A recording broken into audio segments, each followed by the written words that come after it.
할렐루야. 오늘도 새날을 주신 하나님을 찬양합니다. 오늘도 말씀을 나누는 시간, 성령 충만하셔서 이 말씀이 이해되고 깨달아지고 믿어지는 놀라운 역사가 있기를 주님의 이름으로 축원합니다. 자, 오늘은 스가랴 3장 말씀인데요, 1절로 5절까지만 봉독해 드립니다. 하나님의 말씀을 경청하시기 바랍니다. 대제사장 여호수아는 여호와의 천사 앞에 섰고 사탄은 그의 오른쪽에 서서 그를 대적하는 것을 여호와께서 내게 보이시니라. 여호와께서 사탄에게 이르시되, 사탄아, 여호와께서 너를 책망하노라. 예루살렘을 택한 여호와께서 너를 책망하노라. 이는 불에서 꺼낸 그슬린 나무가 아니냐 하실 때에 여호수아가 더러운 옷을 입고 천사 앞에 서 있는지라. 여호와께서 자기 앞에 선 자들에게 명령하사 그 더러운 옷을 벗기라 하시고, 또 여호수아에게 이르시되, 내가 내 죄악을 제거하여 버렸으니 내게 아름다운 옷을 입히리라 하시기로, 내가 말하되 정결한 관을 그의 머리에 씌우소서 하매 곧 정결한 관을 그 머리에 씌우며 옷을 입히고 여호와의 천사는 곁에 섰더라. 아멘. 자, 오늘도 이 말씀을 통해 우리에게 주시는 하나님의 음성을 듣게 되기를 바랍니다. 스가랴 선지자는 하루에 8개 환상을 연달아서 보죠. 그 8개 환상 가운데 1장에서는 2개의 환상을, 2장에서는 하나의 환상을 증언했습니다. 그런데 그 모든 환상들은 하나같이 희망과 소망을 주는 메시지가 담겨져 있었지요. 그래서 첫 번째로 화석류 나무 가운데 서신 붉은 말을 탄 한 사람, 그는 곧 성자 예수님이셨는데, 바로 화석류 나무처럼 연약한 저 구약의 백성들, 그리고 신약의 교회들, 아무리 연약해도 주님이 우리와 함께 하시면 그 누구도 넘보지 못하는 강력한 존재가 될 것을 말씀해 주셨습니다. 뿐만 아니라 하나님의 선민을 무너뜨리는 저 세상의 권세, 힘, 저 뿔들을 주님께서 꺾으시고 그리고 다 떨어뜨리셔서 반드시 승리 주실 것을 약속해 주셨습니다. 뿐만 아니라 재건된 예루살렘 성읍에 대해 아무런 희망도 소망도 갖지 못하는 사람들에게 하나님께서는 이 성읍을 성곽 없는 성읍으로 번성하게 해주시고 불성곽이 되셔서 지켜 보호하여 주실 것이다 약속해 주셨습니다. 이처럼 희망과 소망의 메시지를 이어오던 중에 오늘 이제 3장으로 넘어오면 네 번째 환상을 보여주시는데, 이 역시도 희망과 소망의 메시지가 증거되고 있습니다. 1절에 보시면 대제사장 여호수아는 여호와의 천사 앞에 섰고 사탄은 그의 오른쪽에 서서 그를 대적하는 것을 여호와께서 내게 보이시니라 그랬습니다. 여기서 대제사장 여호수아는 모세의 후계자로서 이스라엘을 이끌던 여호수아와는 전혀 다른 인물입니다. 이 사람은 사독 계열의 대제사장으로서 바벨론의 포로로 끌려갔던 여호사닥 대제사장의 아들인데, 바로 이 사람이 고레스 칙령으로 바벨론에서 다시 되돌아올 때 대제사장으로서 활동했던 사람이고, 돌아와서는 총독 스룹바벨과 함께 귀환한 백성들을 지도했던 사람이었습니다. 자, 이 선지자가 환상 속에서 본 모습은 어떤 모습이었습니까? 바로 이 대제사장 여호수아가 여호와 앞에 섰죠. 여호수아의 뒤에 누가 있습니까? 여호와의 사자가 있습니다. 그리고 그 오른쪽에는 대적자 사탄이 있어서 하나님 앞에서 지금 여호수아를 대적하고 있습니다. 고발하는 거죠. 마치 욥기에서 우리가 보았던 그 천상회의, 여러분 기억하시죠? 하나님 앞에서 천사와 사탄이 서로 욥을 고발하였던 것처럼 지금도 이 선지자가 환상 속에서 천상회의 장면 속에서 끊임없이 사탄이 대제사장 여호수아를 고발하고 있는 것이지요.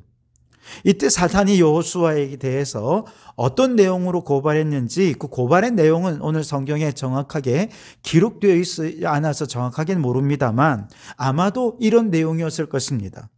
하나님, 이 사람이 이렇게 더러운 옷을 입고 있는데 어떻게 이런 사람이 성전을 짓고 나라를 재건시키는 이런 대제사장의 역할을 할 수 있겠습니까? 그러면서 막 정죄를 하는 것입니다. 왜냐하면 지금 여호수아가 굉장히 더러운 옷을 입고 있기 때문입니다.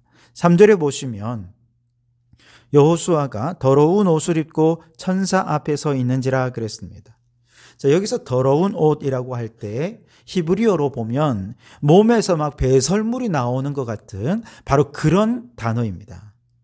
다시 말해 더러운 것 중에서도 가장 지독하고 역겨운 상태를 강조하는 단어인 것이죠.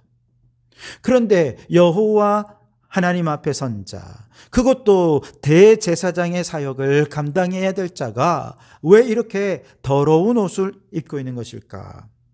그것은 그의 죄 때문에 더러운 옷을 입은 것이 아니고 바벨론의 포로로 끌려갔다가 다시 돌아오기까지 이 백성이 하나님 앞에서 범한 죄가 너무 많아서 이렇게 더러운 옷을 그가 입고 감당하고 있는 것입니다.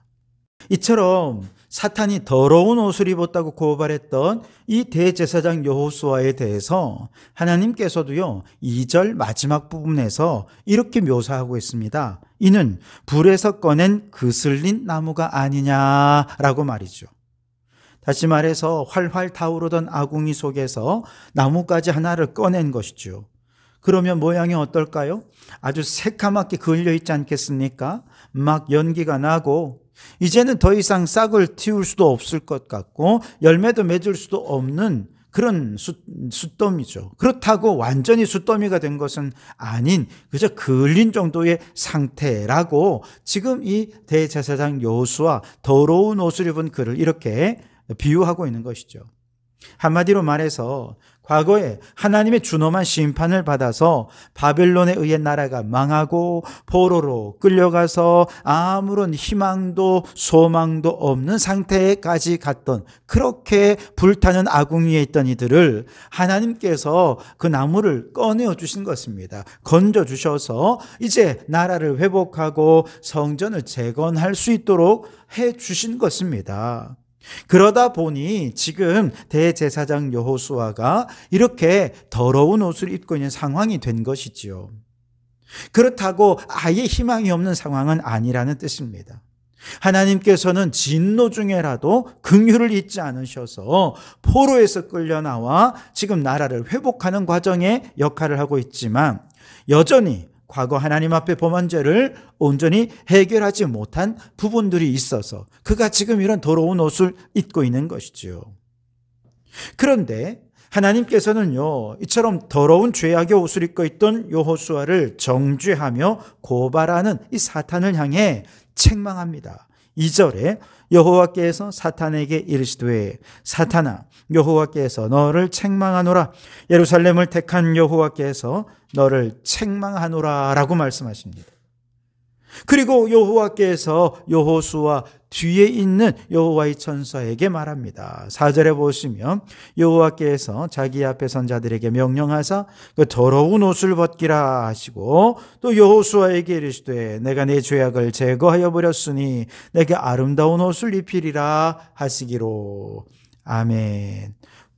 그의 모든 죄를 더러운 옷을 벗기며 그 모든 죄악을 제거하라 라고 말씀하시는 것입니다. 그리고 아름다운 의의 옷을 입히게 하신 것이지요. 심지어 그의 머리에는 정결한 관을 씌워 완전 무결하게 거룩함으로 덧입혀지게 했습니다. 5절에 보시면 내가 말하되 정결한 관을 그의 머리에 씌우소서 하며 곧 정결한 관을 그 머리에 씌우며 옷을 입히고 여호와의 천사는 곁에 섰더라. 아멘. 여러분, 이처럼 대제사장 여호수아는 자신의 죄가 아니라 모든 민족의 죄를 스스로 담당하고 있습니다. 그리고 그 더러운 옷을 벗기고 죄악의 옷을 벗기고 머리에 정결한 관을 씌우면서 이제 그에게 의의 옷을 입히고 거룩한 옷을 입혀 주실 수 있는 분이 누구이신가? 바로 성자 예수 그리스도라는 것이죠. 그래서 대제사장 여호수아의 뒤에 서 있는 여호와의 천사는 그냥 천사가 아니라 아직 성육신하지 않고 성부 하나님과 함께 동역하는 성자 예수 그리스도를 암시하는 존재입니다. 성부 하나님께서는 바로 그 성자 예수 그리스도를 통해서 여호수아와 이 민족의 모든 죄를 씻어주시고 벗겨주시고 그들을 정결하게 하셔서 거룩하고 의로운 하나님의 백성으로 덧입혀 주신 것이죠. 그로 말미암아 사탄의 고발은 어떻게 됩니까? 무기력해지게 된 것이죠. 대제사장 여호수아가 이제 당당하게 서서 제사장의 직임을 감당할 수 있게 된 것입니다. 그렇습니다, 여러분. 오직 우리 주 예수 그리스도만이 십자가의 대속의 죽음을 통해서 하나님 앞에서 우리의 모든 죄가 깨끗이 씻음 받게 되고 죄악의 옷이 벗어지게 되고 의로운 옷을 덧입을 수 있게 된 줄 믿습니다. 로마서 3장 24절에 그리스도 예수 안에 있는 속량으로 말미암아 하나님의 은혜로 값없이 의롭다 하심을 얻은 자 되었느니라. 아멘. 예수님의 속량으로 우리는 의롭게 된 것입니다. 뿐만 아닙니다. 이제 어떤 대적자들도 어떤 사단 마귀의 정죄도 우리를 의롭다 인쳐주시는 그 하나님의 사랑을 끊을 수 없는 것이지요. 로마서 8장 34절에 누가 정죄하리요? 죽으실 뿐 아니라 다시 살아나신 이는 그리스도 예수시니 그는 하나님 우편에 계신 자요 우리를 위하여 간구하시는 자시니라. 아멘. 주님이 우리를 위하여 친히 하나님 보좌 우편에서 지금도 간구하고 계셔서 사단 마귀가 더 이상 우리를 정죄할 수 없도록 우리를 지키시고 보호해 주신다는 것입니다. 그렇습니다. 지금 여호수아는 온 민족의 죄를 담당하며 더러운 죄의 옷을 입고 있지만 이러한 죄의 옷을 벗기고 의의 새 옷, 정결하고 거룩한 새 옷을 입혀주시는 분은 예수 그리스도밖에 없는 줄 믿습니다. 바로 그 예수 그리스도가 여호수아의 뒤에 서 있는 것처럼 지금 예수님은 우리 성도들의 등 뒤에서 항상 서서 함께 하셔서 사단 마귀가 정죄할 때 우리를 변호해 주십니다. 우리가 죄로 인해 무거운 옷을 입고 있을 때 주님께서 그 피로 우리의 모든 죄의 옷을 벗겨주시고 정결케 해 주실 줄 믿습니다. 때때로 우리의 믿음이 연약해져서 넘어져 있을 때 주님 우리에게 손 내밀어 일으켜 주시면서 다시 일어나 믿음의 길을 걸어갈 수 있게 해 주십니다.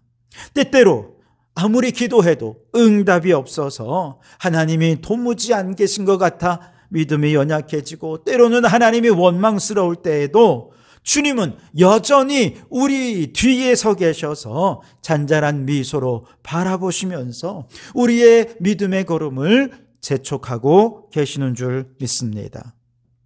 이제 바로 그 예수님께서 여호수아에게 엄숙하게 말씀하십니다. 7절 말씀에 만군의 여호와의 말씀에 내가 만일 내 도를 행하며 내 규례를 지키면 내가 내 집을 다스릴 것이요 내 뜰을 지킬 것이며 내가 또 너로 여기 섰는 자들 가운데에 왕래하게 하리라. 아멘. 하나님 말씀을 지키고 순종하면 하나님께서 그의 집을, 그의 나라를, 그의 삶을 다스려 주실 것이라는 것입니다. 마치 신명기 28장에서 이 백성이 하나님 말씀에 청종하며 세계 모든 민족 위에 뛰어나게 하실 것이다 라고 하는 그 하나님의 약속을 지금 여호수아에게 그리고 오늘 모든 죄사함 받은 하나님의 백성들 성도들에게 다시 한번 약속해 주고 계시는 것입니다. 한번 믿음으로 죄사함 받고 의롭게 되는 것이 우리의 신앙생활의 끝이 아닙니다. 구원의 끝이 아닙니다. 이제 그 죄사함 받는 것은 구원의 시작이죠. 이제 계속해서 하나님의 말씀대로 순종하며 살아갈 때 하나님께서 우리 안에 하나님의 형상을 회복시켜 주셔서 왕 같은 제사장으로서 주님과 함께 온 땅을 다스리며 통치하며 뿐만 아니라 하나님의 동산을 회복시켜 주셔서 온 땅의 청지기로서 하나님의 말씀에 따라 다스리고 정복하는 거룩한 하나님의 나라를 이루어 살아갈 수 있게 해 주실 줄 믿습니다. 그리고 10절에 보시면 만군의 여호와가 말하노라 그날에 너희가 각각 포도나무와 무화과 나무 아래로 서로 초대하리라 하셨느니라. 아멘. 여러분, 포도나무와 무화과 나무는 이스라엘의 평화와 번영을 상징하는 것이지요. 여러분, 구원받은 하나님의 백성들이 이제 믿음으로 성화의 삶을 살아갈 때 마지막에 하나님께서는 그 평화의 나라로, 그 영원한 번영의 나라로 우리를 초대해 주셔서 그 하나님의 그늘 아래에서 영원토록 영화롭게, 영원토록 하나님의 그 영광을 누리면서 존귀한 삶을 더 풍성히 누리며 살게 해 주실 것이라는 것입니다. 그래서 여러분, 우리의 구원의 여정은 예수 그리스도로 말미암아 죄사함 받고 주님의 다스림을 받는 성화의 삶을 살다가 저 영원한 평화와 번영, 하나님의 나라에서 영화롭게 되리라 하는 것이 모든 구원의 여정인 것이죠. 더러운 옷을 입고 죄 가운데 살던 우리에게서 죄를 제거해 주시고 의의 옷을 입혀주시는 분, 예수 그리스도이십니다. 예수 이름으로 죄사함 받고 구원받은 성도들이 이제 말씀에 순종하며 살아갈 때 하나님의 형상이 회복되어 그렇게 성화의 삶을 살아갈 수 있도록 은혜를 베풀어 주시는 분, 예수님이십니다. 그리고 저 천국에서 모든 성도들이 주님의 초대를 받아서 구원의 은혜를 서로 나누는 중에 은혜와 사랑이 더 풍성해지는 영광스러운 삶을 영원토록 살아갈 수 있게 해주시는 분도 예수 그리스도이십니다. 여러분, 바로 그 예수 그리스도 안에서 이 놀라운 구원과 성화와 영화로움의 이 구원의 여정에 우리 모두가 다 주인공으로 참여하실 수 있게 되기를 주님의 이름으로 축원합니다. 기도하겠습니다. 주님, 더러운 옷을 입은 여호수아 뒤에서 그를 항상 도우셨던 우리 주님, 오늘 우리 성도들의 등 뒤에도 항상 함께 하셔서 지키시고 인도하시고 일어나 걷게 하시는 축복을 누리게 해 주실 줄 믿습니다. 구원받은 주의 백성들이 오늘도 말씀대로 순종하며 성화의 삶을 살다가 저 영원한 천국에 들어가 영원 복락을 누리며 살아갈 수 있도록 영화로운 축복을 이룰 수 있게 도와 주시옵소서. 오늘 이 하루의 모든 삶을 구원의 여정 속에 살아가는 구원의 주인공으로 살기를 소망하오며 예수님 이름으로 기도하옵나이다. 아멘.